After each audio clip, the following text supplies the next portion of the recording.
Shalom in the name of Christ. You are watching Women Time with Anam Parvez. अजीज़ों, उम्मीद है कि आप सब खैरियत से होंगे। मैं एक बार फिर हाजिर हुई हूँ लेकर एक नया टॉपिक, एक नए मेहमान के साथ। इस वक्त हमारे साथ स्टूडियो पर लाइन पर मौजूद हैं सिस्टर आबदा गौरी। जी सिस्टर आबदा गौरी, हम आपको वेलकम कहते हैं जॉन टीवी की टीम की तरफ से और women's time with Anam Parvez की टीम की तरफ से। आपको हम खुशामदीद कहते हैं। जी सिस्टर, अपनी खिदमत के बारे में कुछ बताएं। अपनी खिदमत का आगाज़ आपने कैसे किया? हाँ जी, प्रेज द लॉर्ड। खुदावंद आप सबके साथ तो बहुत ज़्यादा खुदावंद आप सबको बरकत दे। जी, मैं आपकी सिस्टर आबदा गौरी। जी, मैंने अपनी खिदमत का आगाज़ 2010 से किया। खुदावंद ने मेरी ज़िंदगी को इस कदर तब्दील कर दिया, तो मैं खुदावंद की राह पे हमेशा चलने के लिए तैयार हूँ। खुदावंद ने मुझे बहुत ज़्यादा हिम्मत और ताकत और क़ुव्वत बख्शी, और खुदावंद ने मुझे दो खूबसूरत बेटियाँ दी, जिनका नाम सैम भट्टी और कैम भट्टी है। और खुदा ने मुझे एक बेटा बड़ा खूबसूरत बख्शा। मैं खुदावंद का शुक्र अदा करती हूँ कि खुदावंद ने मेरी सोच से सब कुछ बढ़ के दिया मुझे। पर अभी कुछ दिन पहले की बात है कि मेरे साथ ऐसा कुछ हो रहा था कि मुझे मैसेजेस आ रहे थे बहुत ज़्यादा। जाहिर सी बात है कि बेटियाँ भी खिदमत में हैं, बेटियाँ गीत गाती हैं। उन्होंने बहुत कम एज में खुदा ने उनको पाकरू बख्शा। जब वो 8-8 साल की थी, दोनों ट्विंस हैं। उन दोनों को 8 साल की उम्र में खुदा ने उनको पाकरू बख्शा, तब के वो बहुत छोटी थी। वो गैर ज़ुबान में जब से दुआ करती थी। उन्होंने सारा अपना वक्त पूरा, जब छोटी थी अगर स्कूल जाती थी तो तब भी उन्होंने अपना वक्त खिदमत में दिया, चर्च जाती थी तो भी उन्होंने अपना वक्त पूरा खिदमत में दिया। अब जब बड़ी हो गई हैं तो उन्होंने पूरा वक्त अपने खुदा के लिए वस्त कर दिया। खुदा की राह पे चलती हैं। हर वक्त घर भी रहती हैं अगर, तो वो तब भी खुदा के पाक कलाम को पढ़ती और हर वक्त गीतों की स्टडी करती रहती हैं। मैट्रिक में वो स्कूल जाती हैं, पढ़ती हैं।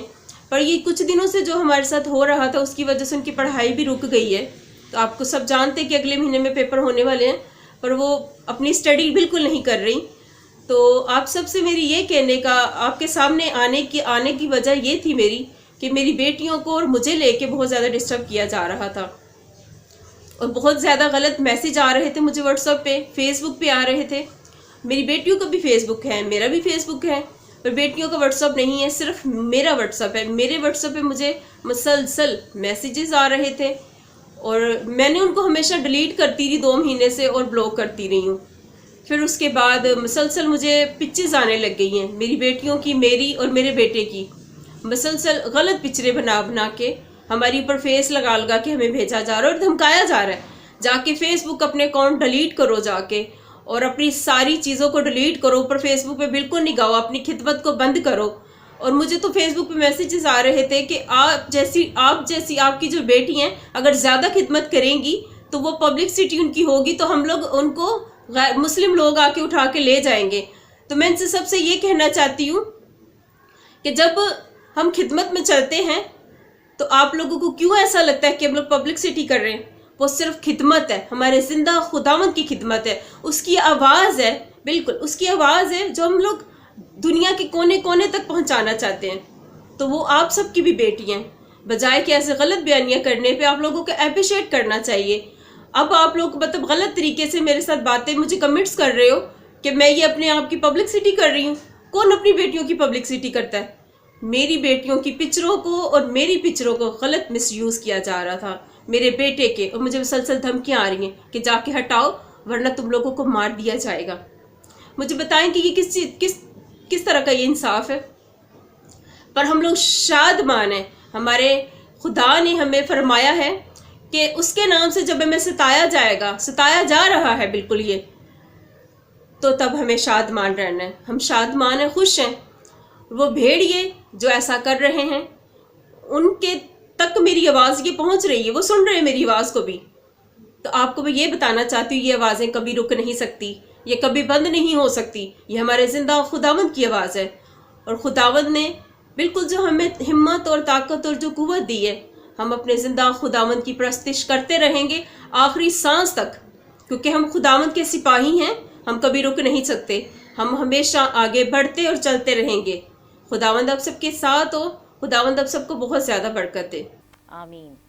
सिस्टर, बिल्कुल ऐसी है। खुदावंद कि कलाम में ये लिखा है कि खौफ ना खा, मैं तेरे साथ हूँ। हमें खौफ खाने की ज़रूरत नहीं। जब तू लहरों में से गुजरेगा तो लहरें तुझे ना डुबोएंगी, जब तू आग में से गुजरेगा तो आग तुझे ना जलाएगी। हालात कैसे ही क्यों ना हो, कोई हालात हमारा कुछ नहीं बिगाड़ सकते, क्योंकि खुदावंद अपने लोगों की हिफाजत और निगहबानी करता है। मैं बहुत शुक्रगुजार हूँ खुदावंद की कि आपने अपनी बेटियों की इतनी खूबसूरत तरबियत की, उन्हें जवानी में ही आपने खुदावंद के हजूर में पेश किया। कलाम में ये भी लिखा है, जवानी के फर्जंद ऐसे जैसे ज़बरदस्त के हाथ में तीर, और आपने ऐसे ही ज़बरदस्त सूरमा अपने घर में तैयार किए हैं। उसके लिए हम आपको अप्रिशिएट करते हैं, ना सिर्फ जॉन टीवी की टीम की तरफ से बल्कि तमाम मसीही कौम की तरफ से हम आपको अप्रिशिएट करते हैं कि खुदावन ने आपको खूबसूरत औलाद के तौर पर खूबसूरत सुरमा अता किए हैं। इसी तरह सिस्टर, मैं आपसे ये जानना चाहूँगी कि जब आपको ये धमकी अमेज मैसेजेस आ रहे थे तो आपने कब अपनी फैमिली पे रिवील किया? जी, ये मेरी फैमिली को जब से ही पता है। मेरा बड़ा बेटा 24 साल का, तो वो मुसलसल पढ़ रहा था और मुझे कह रहा था कि मम्मा आप नहीं देखो, छोड़ो, डिलीट करो, इनको इग्नोर करो। और मैं मुसलसल इग्नोर ही कर रही थी। और मैंने बोला कि चलो ठीक है, टल जाएगी, बंद हो जाएंगे। पर मकार और इब्लीस जो है ना, जब उठ खड़े होते हैं ना, तो हमारे खुदावंद ने भी हमें गलबा की रूह दी हुई है, हम उस पर गालिब आना जानते हैं। तो इसीलिए फिर मैंने बोला कि बस अब बहुत हो गया, क्योंकि वो कह रहे थे कि हम लोग अपलोड करेंगे। मैंने बोला ठीक है, आप लोग अपलोड कर दो। तो फिर मैं भी अपने फेसबुक पे जाके मैंने छोटी सी वीडियो अपनी बना के मैंने ऊपर डाल दी। झूठ के पाँव होते ही नहीं है। अब्लीस जो है झूठों का बाप है, वो लाख झूठ बोल ले, लेकिन सच जो है सच रहता है। लोग आपको जानते हैं, वो कुछ भी कर लेते, वो आपका नहीं बिगाड़ सकते थे, क्योंकि हमारा खुदावंद आपके साथ है। अच्छा सिस्टर, फिर आपने कोई FIR कटवाई इनकी, कोई साइबर क्राइम से रिलेटेड आपने कोई कंप्लेन की? मैंने आप बहुत ज़्यादा अपनी आवाज़ को उठाया है। मेरी आवाज़ अभी तक किसी ने भी नहीं सुनी इस बारे में। मैं सिर्फ ये कहना चाहती हूँ, आज मेरी बेटी है तो कल की किसी और की भी बेटियों को यूँ इस्तेमाल हो सकती हैं। तो आप सब मेरी आवाज़ बनो प्लीज़, मेरी और अपने घरवालों की बेटियों की आवाज़ बनो आप सब। ये मेरी नहीं, आप सबकी बेटी हैं। खुदावन यकीनन आपकी मदद करेगा और इस सारे हालात में से आपको निकालने की कुदरत रखते हैं।